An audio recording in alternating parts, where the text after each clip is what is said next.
here's how I see this truly from both sides.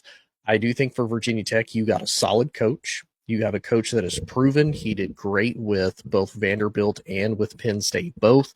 With Vandy, he went 39-24. He went 24-15 out of 39 games.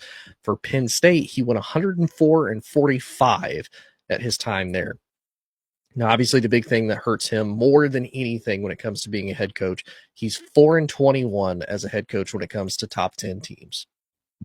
And that is unfortunate. This is the argument that I would make for James Franklin, the same one that I made for Ryan Day with Ohio State, because there's a little bit of that stretch there.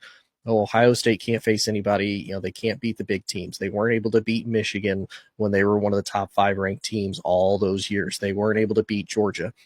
For the most part, they kept it close against almost every single one of those teams in almost every single one of those games. They kept it close. Now, again, that doesn't necessarily equate to wins. Close only counts in horseshoes and hand grenades, so I will 100% give them credit where credit is due with that. But it does mean something in football, and that does count. Now, for James Franklin, part of the problem, he has always been able to recruit well. Penn State always had great athletes. They've always had great players.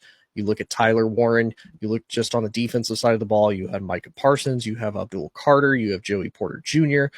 Again, on the offensive side of the ball, you have guys like Chris Godwin, you've got Saquon Barkley.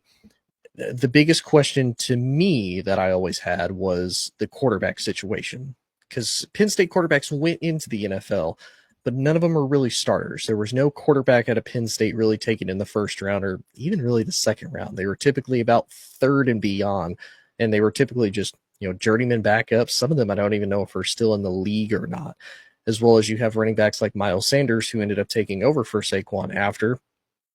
Ended up being pretty lucrative, had a couple pretty good deals and a couple pretty good stints, with Philly, with Carolina, with Dallas. So he's able to coach really well, and he's able to get the best out of his players.